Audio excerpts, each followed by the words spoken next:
नमस्कार प्यारे विद्यार्थियों। ਆਪਾਂ ਗੱਲ ਪਿਛਲੇ ਵਾਰੀ ਪਹਿਲੇ ਲੈਸਨ ਦੀ ਥੋੜੀ ਜਿਹੀ ਕੀਤੀ ਸੀ, ਉਸ ਤੋਂ ਬਾਅਦ ਆਪਣੀ ਸਕੂਲ 'ਚ ਵੀ 2-3 ਵਾਰ ਮੀਟਿੰਗ ਹੋਈ ਹੈ। ਪਰ ਮੈਂ ਤੁਹਾਨੂੰ ਇਹ ਗੱਲ ਦਾ ਪ੍ਰੋਮਿਸ ਕੀਤਾ ਸੀ ਕਿ ਮੈਂ ਤੁਹਾਨੂੰ ਨੈਕਸਟ ਸਿਲੇਬਸ ਬਾਰੇ ਦੱਸਾਂਗੀ, ਜਿਹਦੇ ਵਿੱਚੋਂ ਮੈਂ ਤੁਹਾਨੂੰ ਮਾਰਕਸਿਜ਼ਮ ਦੇ ਕੁਐਸਚਨ ਆਨਸਰ ਵੀ ਦਿੱਤੇ ਸੀਗੇ ਔਰ ਹੋਪ ਹੈ ਕਿ ਤੁਸੀਂ ਥੋੜ੍ਹੇ ਬਹੁਤੇ ਸਟੱਡੀ ਕੀਤੇ ਹੋਣਗੇ। ਸੋ ਪਹਿਲਾਂ ਤਾਂ ਆਪਾਂ ਅੱਜ ਇਹ ਗੱਲ ਦੇਖੀਏ ਕਿ ਆਪਣੇ ਸਿਲੇਬਸ ਦੇ ਵਿੱਚ ਜਿਹੜਾ ਸੈਕੰਡ ਯੂਨਿਟ ਹੈ ਉਹ ਕੰਟੈਂਪਰੇਰੀ ਪੋਲੀਟੀਕਲ ਥਿਊਰੀਜ਼ ਨੂੰ ਲੈ ਕੇ ਹੈ। यानी कि साढ़े कोल 3 थ्योरीज ने जिन्हों असी एक सिंपल भाषा च मैं हमेशा कहती हूँ पहला लैसन का नाम पता होना चाहिए। सो सैकेंड साड़ी जी यूनिट है ये सैकेंड यूनिट है, यूनिट सैकेंड का ये 3 साढ़े कोल थ्योरीज ने पोलीटिकल थ्योरी यानी कि राजनीतिक विचार, जिन्हों पहला हैगी साढ़े कोल लिबरलिज्म, मार्क्सिज्म ते गांधीइज्म। ये 3 थ्योरीज जिहड़ियां असीं सिलेबस दे विच करनियां है +2 दे। सो सब तो पहला तो मैं तुहानूं पहलां ही किहा जिद्दां कि तुहानूं लैसन का नाम पता होना चाहिए। इज़म बड़ी सिंपल जी गल है, तुहानूं सारी गल समझ आ जानी है। इज़म इज़म इज़म मतलब वाद या विचार। फॉर एग्जाम्पल देखो मार्क्सिज्म थ्योरी है, कार्ल मार्क्स ने दी है, कार्ल मार्क्स ने दी है, असीं उहनूं मार्क्सिज्म कह दें। पिछे इज़म लग गया ना, ISM इज़म। इज़म मतलब वाद, मतलब मार्क्सवाद, गांधीवाद, उदारवाद, वाद मतलब विचार। जिन्हें जिहड़ी थ्योरी दी है उस थ्योरी नूं असीं उहदे विचार कह दिंदे आ ते उहदे विचार दे नाम नाल जिवें मैं तुहानूं पहले ही कहा कि कार्ल मार्क्स की थ्योरी है असीं मार्क्सिज्म कह दिंदे आ, यानी कि ये मार्क्सवाद है। इस तरह उदारवाद है, जोड़े उदारवादी साढ़े समर्थक हुए हैं पोलीटिकल साइंस के विच, उन्होंने जी थ्योरी दी है असीं उहदी थ्योरी उन्होंने थ्योरी नूं उदारवाद कह दिंदे हैं। इस तरह गांधीइज्म की है, गांधी जी के विचार ने जिहड़े ओह गांधी जी के विचार भाववाद गांधीवाद हो गया। सो साडे सिलेबस दे विच 3 है, उदारवाद, मार्क्सवाद ते गांधीवाद। ये चैप्टर्स में अलग अलग भी करवावांगी। मैं सिर्फ थोड़ा सिर्फ यही दसना मैं कि इन्होंने चैप्टर्स के विच साडे कोल है की है। थोड़ा जिहा एक तरह का एक बर्ड आई व्यू होंदा ना उपरों दी, मैं थोड़ा एक बारी सिलेबस के गो थ्रू कर देना ताकि थोड़ा ये जो तुम अपने आप बुक्स थोड़ी सैल्फ स्टडी करोगे थोड़ा पता लग जाएगा।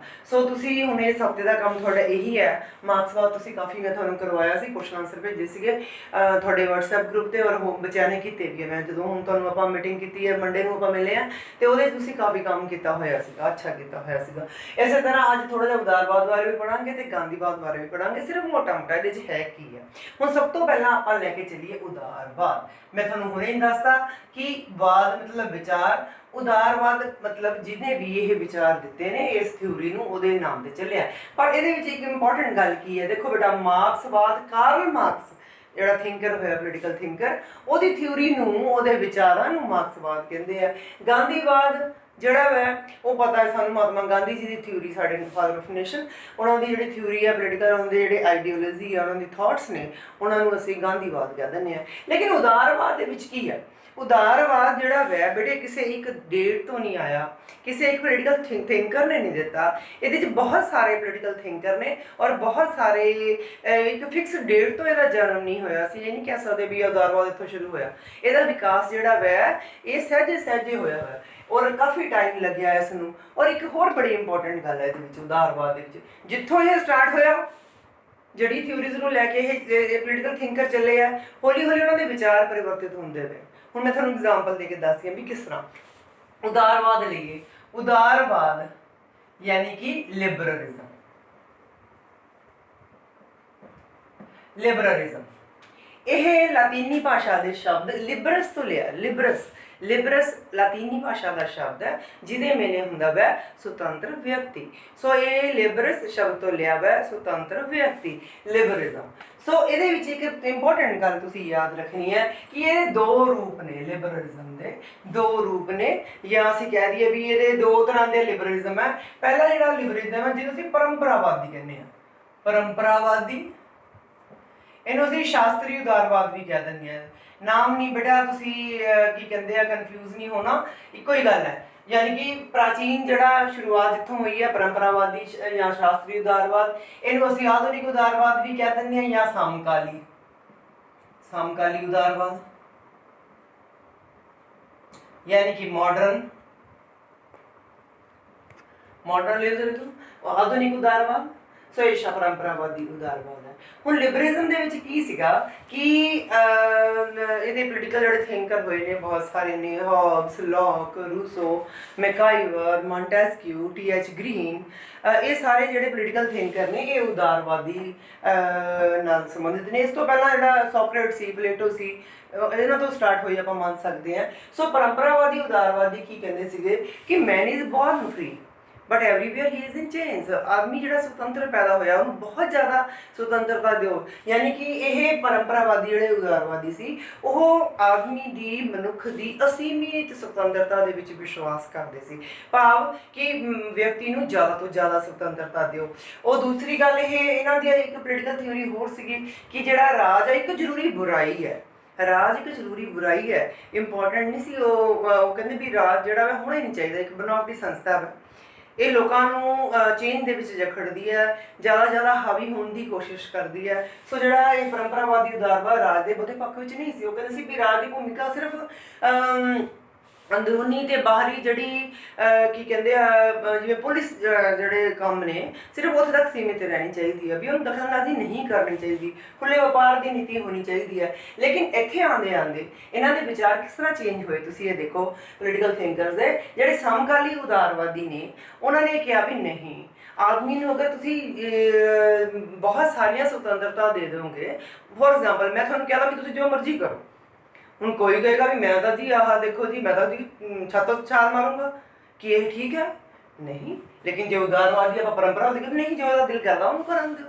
ਜਿਹੜੇ ਸਮਕਾਲੀ ਹੋਣਗੇ ਵੀ ਨਹੀਂ ਤੈਨੂੰ ਨੁਕਸਾਨ ਪਹੁੰਚੇਗਾ, ਅਸੀਂ ਵਿੱਚ ਦਖਲਅੰਦਾਜ਼ੀ ਕਰਨੀ ਹੈ।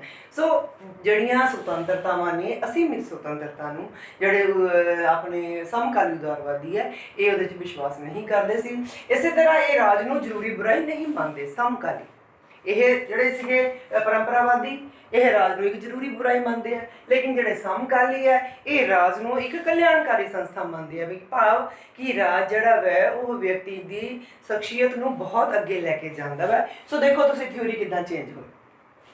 ਸੋ ਅਗਰ ਅਸੀਂ ਪੋਲੀਟੀਕਲ ਥਿੰਕਰ ਦੀ ਗੱਲ ਕਰਦੇ ਹਾਂ ਤੇ ਜਿਹੜੇ ਪਰੰਪਰਾਵਾਦੀ ਉਦਾਰਵਾਦੀ ਨੇ ਉਹ ਲੌਕਸ ਨੇ, ਹਰਬਰਟ ਸਪੈਂਸਰ ਹੈ, ਇਹ ਪਰੰਪਰਾਵਾਦੀ ਨੇ। Locke, John Locke, Herbert Spencer, ਇਹ ਸਾਰੇ ਜਿਹੜੇ ਹੈ ਇਹ ਪਰੰਪਰਾਵਾਦੀ ਨੇ। ਔਰ ਆਧੁਨਿਕ ਹੈ ਲਾਸਕੀ ਹੈ, ਲਾਸਕੀ, ਬਰਨਰ, ਇਹ ਟੀ.ਐਚ. ਜੇ.ਐਸ. ਮਿਲਸ, ਇਹ ਸਾਰੇ ਜਿਹੜੇ ਆਪਣੇ ਸਮਕਾਲੀ ਉਦਾਰਵਾਦੀ ਨੇ। ਇਹਨਾਂ ਨੇ ਵਿਅਕਤੀ ਦੀ ਅਗਰ ਉਹ ਕਹਿੰਦੇ ਅੱਛੀ ਹੋਂਦ ਤਾਂ ਹੋਏਗੀ ਕਿ ਅਗਰ ਅਸੀਂ ਖੁੱਲ੍ਹੇ ਵਪਾਰ ਦੀ ਨੀਤੀ ਨਾ ਬਣਾਈਏ। ਰਾਜ ਜਿਹੜਾ ਵੈ ਉਹ ਦਖਲਅੰਦਾਜ਼ੀ ਦਾ ਜਿਹੜਾ ਵੈ ਇੱਕ ਕਲਿਆਣਕਾਰੀ ਸੰਸਥਾ ਹੋਣ ਦੇ ਨਾਤੇ ਉਹਦਾ ਡਿਊਟੀ ਬਣਦੀ ਹੈ ਕਿ ਆਪਣੇ ਨਾਗਰਿਕਾਂ ਦੀ ਰੱਖਿਆ ਵੀ ਕਰਨੀ ਹੈ, ਉਹਨਾਂ ਨੂੰ ਉਹਨਾਂ ਦੇ ਜਿਹੜੇ ਰਾਈਟਸ ਨੇ ਪ੍ਰੋਟੈਕਟ ਵੀ ਕਰਨੇ ਹੈ।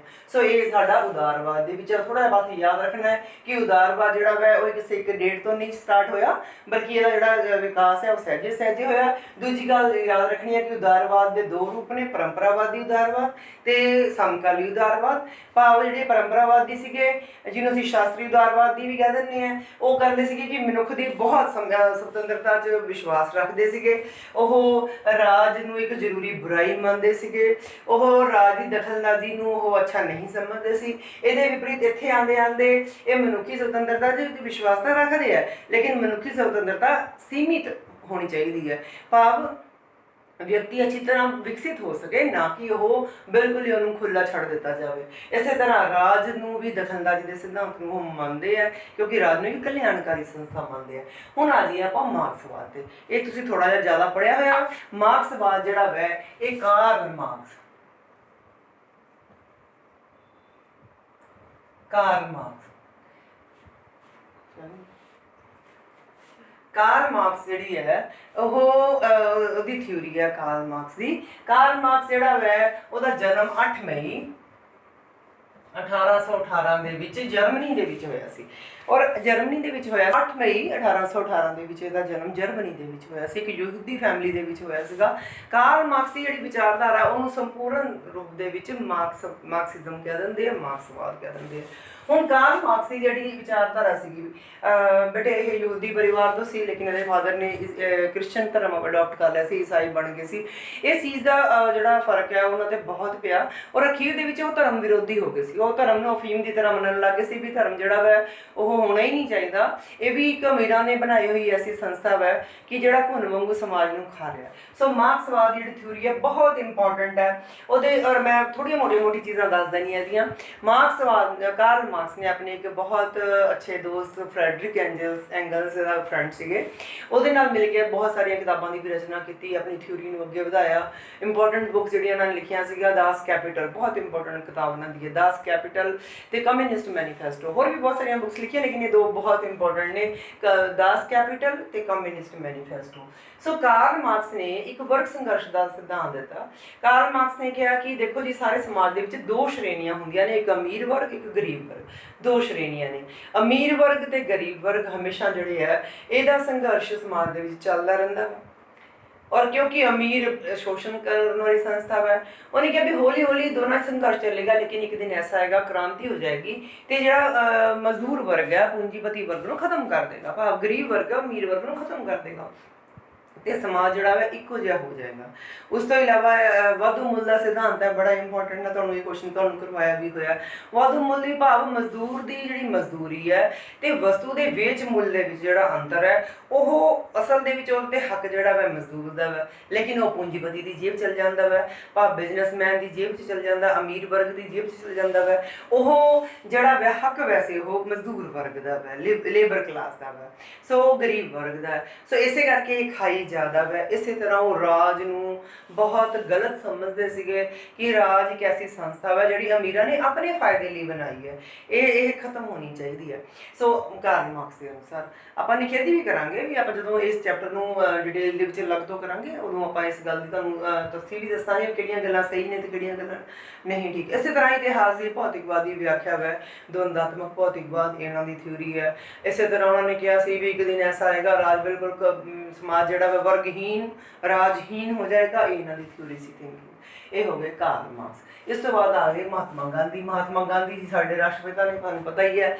ਇਸੇ ਕਰਕੇ ਪਹਿਲਾਂ ਦਾ ਜਨਮ ਦੇਖੋ 2 ਅਕਤੂਬਰ 1869 ਨੂੰ ਇਹਨਾਂ ਦਾ ਪੋਰਬੰਦਰ ਦੇ ਵਿੱਚ ਗੁਜਰਾਤ ਦੇ ਵਿੱਚ ਪੈਦਾ ਹੋਏ। ਅੱਛੇ ਪਰਿਵਾਰ ਤੋਂ ਬਿਲੋਂਗ ਕਰਦੇ ਸੀ, ਪੜ੍ਹਨ ਵੀ ਬਾਹਰ ਗਏ, ਪ੍ਰੈਕਟਿਸ ਵੀ ਕੀਤੀ, ਵਕੀਲ ਸੀਗੇ ਪੇਸ਼ੇ ਤੋਂ। ਲੇਕਿਨ ਮੇਨ ਗੱਲ ਕੀ ਹੈ, ਸਾਡੇ ਸੁਤੰਤਰਤਾ ਅੰਦੋਲਨ ਦੇ ਵਿੱਚ ਇਹਨਾਂ ਦਾ ਯੋਗਦਾਨ ਸਨ 1919 ਤੋਂ ਲੈ ਕੇ ਅੰਦੋਲਨ 47 ਤੱਕ ਦਾ ਜਿਹੜਾ ਪੀਰੀਅਡ ਹੈ ਉਹਨੂੰ ਗਾਂਧੀ ਕਾਲ ਹੀ ਕਿਹਾ ਜਾਂਦਾ ਹੈ, ਕਿਉਂਕਿ ਇਹਨਾਂ ਦੀ ਕੰਟਰੀਬਿਊਸ਼ਨ ਜਿਹੜੀ ਹੈ ਸਮਾਜ ਨੂੰ, ਸਾਡੇ ਦੇਸ਼ ਦੀ ਸੁਤੰਤਰਤਾ ਅੰਦੋਲਨ ਨੂੰ ਬਹੁਤ ਜ਼ਿਆਦਾ ਦੇਣ ਹੈ। ਸੋ ਗਾਂਧੀ ਜੀ ਦੇ ਜਿਹੜੇ ਰਾਜਨੀਤਿਕ ਵਿਚਾਰ ਨੇ, ਇਹ ਬਹੁਤ ਸਾਰੇ ਬੁੱਕਸ ਦਾ ਪ੍ਰਭਾਵ ਇਹਨਾਂ ਦੀ ਵਿਚਾਰਧਾਰਾ 'ਤੇ ਪਿਆ। ਗੀਤਾ ਦੇ ਉੱਤੇ ਬਹੁਤ ਬਿਲੀਵ ਕਰਦੇ ਸੀ, ਗੀਤਾ ਨੇ ਇਹਨਾਂ ਨੂੰ ਕਰਮਯੋਗੀ ਬਣਾਇਆ। ਬਾਈਬਲ ਇਹਨਾਂ ਨੂੰ ਬਹੁਤ ਪਸੰਦ ਸੀ, ਬਾਈਬਲ ਦੇ ਰੂਲ ਕਿ ਬੁਰਾਈ ਨੂੰ ਵੀ ਅੱਛਾਈ ਦੇ ਨਾਲ ਜਿੱਤੋ, ਬੜਾ ਇਹਨਾਂ ਦੇ ਪ੍ਰਭਾਵ ਪਿਆ।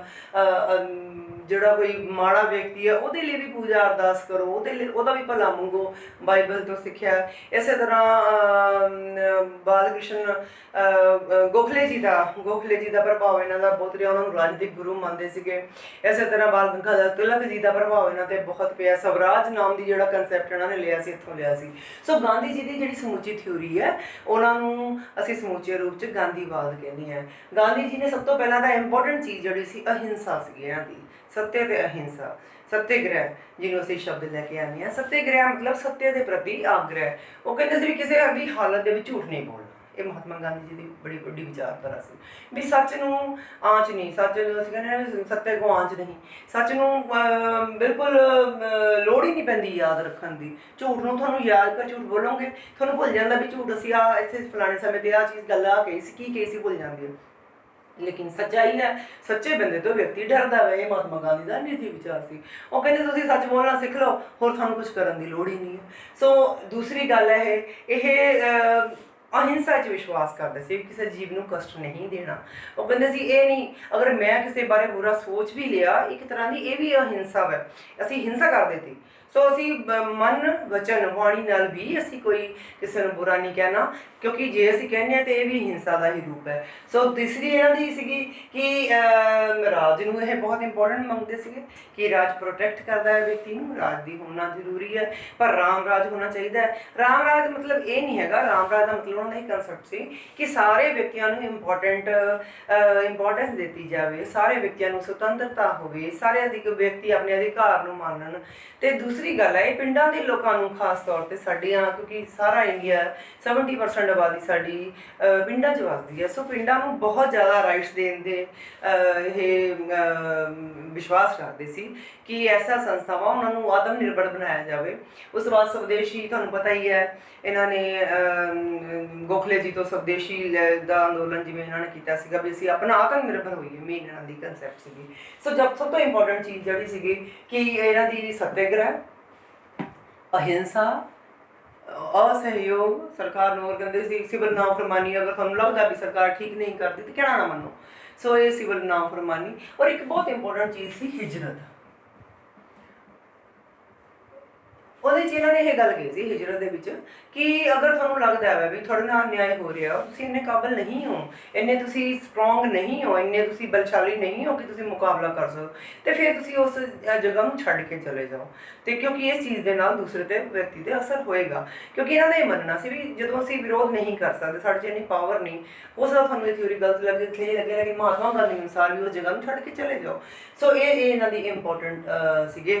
ਸੋ ਤੁਹਾਨੂੰ ਆਪਣੇ ਸੈਕੰਡ ਯੂਨਿਟ ਬਾਰੇ ਪਤਾ ਲੱਗ ਗਿਆ। ਸਾਡੇ 3 ਇਜ਼ਮ ਨੇ, 3 ਸਾਡੇ ਵਾਦ ਨੇ, ਉਦਾਰਵਾਦ, ਮਾਰਕਸਵਾਦ, ਗਾਂਧੀਵਾਦ। ਇਹਨੂੰ ਮੈਂ ਕਿਸੇ ਦਿਨ ਅਲੱਗ-ਅਲੱਗ ਚੈਪਟਰ ਦੇ ਵਿੱਚ ਤੁਹਾਨੂੰ ਕਰਵਾਵਾਂਗੀ।